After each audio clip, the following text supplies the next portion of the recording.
yang Semarang, yang Jawa Tengah itu menunggu live saya sekarang.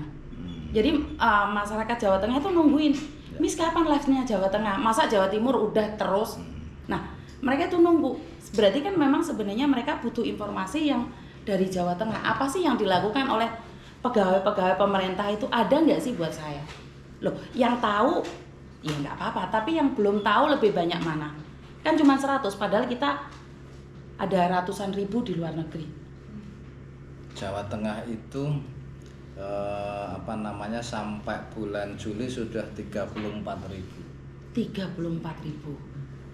Oh, di berbagai negara. Mungkin di Hong Kong sudah, kan Hong Kong itu urutan kedua Pak Yuda ya, setelah Taiwan. Oh, jadi Ya. Jawa Tengah lebih fokusnya ke ke Taiwan. Tapi banyak juga yang ke Hong Kong. Taiwan. Hong Kong kedua. Nah,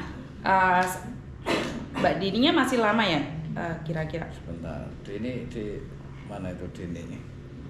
Sebentar, saya akan live kan sebentar aja, mungkin menyapa mbak-mbaknya yang dari Semarang nih, karena mereka juga butuh apa kayak perlindungan gitu.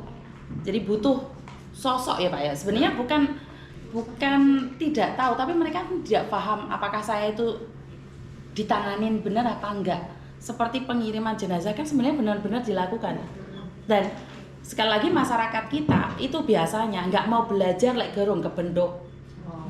Iya kan? Ya. Kalau ada masalah baru mencari. Dan saya selalu mengajarkan bahwa jangan nunggu ada masalah baru mencari.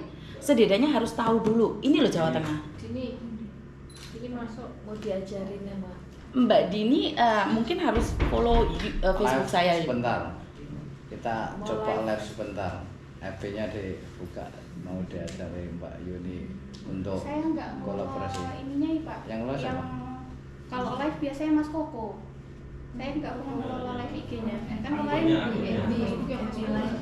FB live di akunnya Mas di laptop Mbak Risa yang di Mas Koko. Ya laptop Mbak Risa yang di Mas Koko.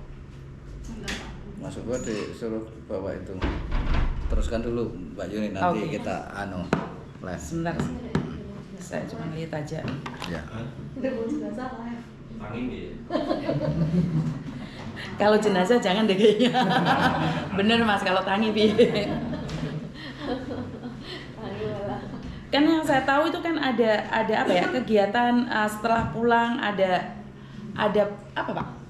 Pak Perwira pemberdayaan itu kan ya mungkin Ya. yang itu perlu dipublikasikan. Ada OPP, Iya. ada banyak sih Nah, kegiatan-kegiatan. Itu yang sebenarnya lebih penting ya Pak ya, biar masyarakat itu tahu setelah ke luar negeri nek iso ojo balik meneh.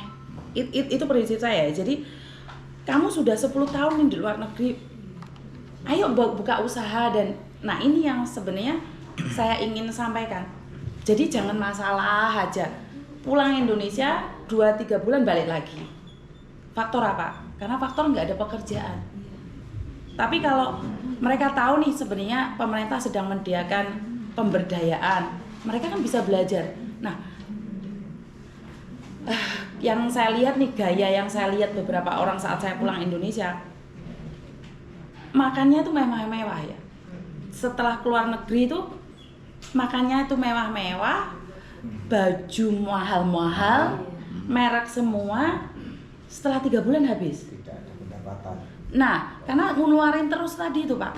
Dan dari situlah saya pribadi ini ngedukasi, tapi porsi saya itu apa? Nah, kalau mungkin Bapak Ibu waktu di OPP ngomong, yang paling penting adalah tujuan. Kalau kita keluar negeri nggak ada tujuan, yo itu mau muspro itu mau. Neng omah wae ya. Iya, di rumah aja Pak, Garret kok perpulang aja.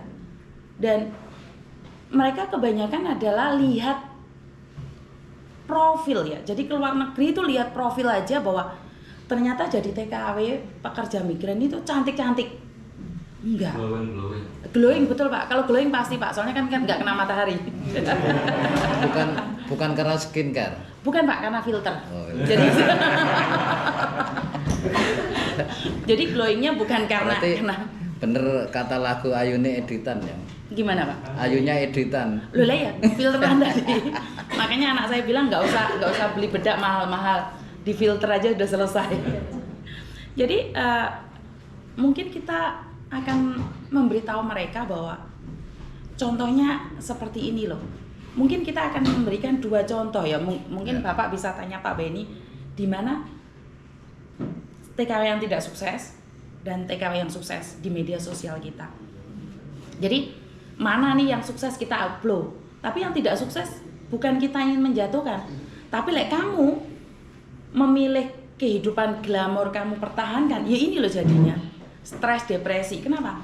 Biasanya kalau duit gede pulang nggak punya apa-apa, dan ini yang sering terjadi. Mungkin dari mindset ini yang harus diubah, karena Jawa Tengah itu orangnya halus Pak, aku tuh sulit ngomong, saya tuh kesulitan ngomong. Jadi kalau kasar katanya saya lagi emosi, tapi nggak dikasar, nggak nyantol. Terus kan bingung nih, ya mungkin ibu-ibu yang di sini ngomong kasar titik dilapor no sebelah kan ya repot toh, bener nggak? Jadi tapi nggak dikasar, mereka nggak nyantol. Ini mungkin kesulitan ya. Sampai Juni Hongkong sudah 15.300. Nah, sampai bulan Juni kemarin nih.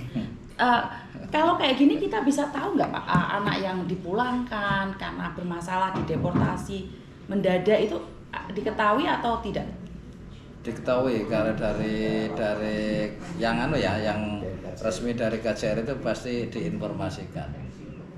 Oh jadi tiba-tiba dipulangin sama majikan mendadak itu tidak diketahui?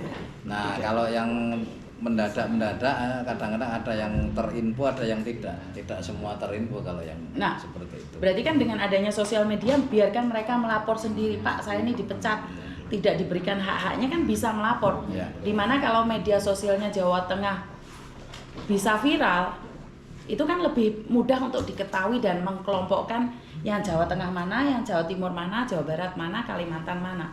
Jadi tujuan saya bukan ngajarin ya, saya lebih memilih untuk berbagi informasi. Karena kalau ngajarin saya sendiri tidak ada pengalaman sebanyak itu, tapi menurut pendapat saya saat saya mendapatkan teleponnya yang begitu banyak masuk, Jawa Tengah nih, wah gak ngerti aku gubernurnya sopo, ya ngerti Pak gubernurnya, maksudnya bapak sebelah kan saya nggak kenal nih dulunya. Sekarang sudah kenal, saya bisa laporan langsung. Sebelah sini apa? Oh ini punya saya Pak. Ini my love ya. Jadi wong Jawa ya. Ini polisi pelontos tapi. Oh polisi Mbak itu. Hah? Oh hasilnya polisi pelontos Mbak. Bukan nggak ada hubungan sama polisi. Jadi pokoknya orang ngerti maksudnya meneng wae. Lah iya. Jadi followernya dia banyak Mbak. Jadi karena dia selalu dagel. Jadi bahasa-bahasa yang dia nggak tahu, kontrol jadinya nggak jelas, tempe, apa ya, rambut, pokoknya kata-katanya dia itu pingin ngomong bener tapi keliru Pak. Ya lidahnya kan beda, gak iso mangan sambel. Jadi gak iso melungker. Iya betul. Tapi suka dengan tempe ya? Suka Jangan ngomong Pak, kan kepreset begini kok gak iso diedit Pak. Bahaya ini. Oh, cari amannya dia. Jadi dia adalah supporter pertama saya. Dimana saya saat membantu tuh dia yang membantu termasuk anak saya. Jadi buat teman-teman ini Bapak kan terbuka dan Pak Beni sendiri nyuruh saya ke sini pastinya juga maunya terbuka karena bagaimana mungkin yang notabene punyanya pemerintah nggak sampai di masyarakat, sementara saya cuman dolanan YouTube setahun bisa punya gebrakan baru gitu. Mungkin seperti yang saya Bapak katakan, saat kita ada di kampung nih, mungkin di shoot terus ngomong sama mbak-mbaknya, kapan mulai rek main nunggoni, kan bisa kan memberikan aura pingin pulang kampung itu loh Pak. Jadi mengingatkan masa-masa di Indonesia. Jadi mereka itu waktu di luar negeri itu nggak lupa bahwa kita itu oh iya biasa mangan sego pecel, sego jagung. Jadi biar mereka, karena gini loh Pak, kehidupan yang saya lihat adalah perubahannya sangat drastis sekali. Jadi yang dulunya pendiam jadi nakal sebenarnya enggak. Karena tujuan awalnya mungkin loh yang saya ketahui adalah tujuan awalnya tidak diketahui. Jadi mereka cuma berangkat, alah wis pintu majikan apik dapat uang. Kan lari dari masalah latar belakangnya. Sebenarnya kalau lari dari masalah itu nggak apa-apa Mbak, tapi kan kita punya tujuan. Lari dari masalah maksudnya diutang, tapi kan tujuannya bayar. Lah masalahnya diutang kono diutang, nah itu yang susah. Terus identik Hongkong itu dengan kalau kerja di sana, Hongkong adalah satu surganya Betul, PMI, betul. kedua adalah kalau ke sana itu jadi artis. Jadi mereka itu ya, Feelingnya? iya, kalau ke sana itu saya jadi artis. Dan inilah kesalahannya bahwa di Hong Kong itu cantiknya itu hari Minggu saja. Di hari biasa itu ngunes loh Pak. Di mana mereka bangun jam 5, tidur jam 1 sampai jam 2. Bahkan mereka makan itu ada foto-fotonya itu kepalanya ikan aja sama ekornya. Itu ada. Oh, dikasih majikannya. Iya, dan kadang-kadang pakai apa sih Joyson itu bayam dwaler. Itu ada, tidak semua ya yang kalau yang bagus saya tidak mengatakan. Tapi saat mereka libur, itu mereka menghibur diri. Nah, ini yang perlu disampaikan bahwa sebenarnya kehidupan di Hong Kong tidak seindah profil. Itu yang selalu saya katakan bahwa makanya kalau mbak-mbaknya pulang pakai sepatu hak tinggi, wah itu sebenarnya bagus. Kalau di kampung jenengan mungkin nggak bisa dipakai, di kampung saya bisa dipakai itu hak tinggi tuh buat ngejek jagung. Loh ini kan bisa diajak ke sawah sekalian Pak. Maka dari itu dengan harga yang sangat mahal loh Pak. Ya style kita itu beda banget saat ada di Indonesia dan di luar negeri. Walaupun tidak semua ya.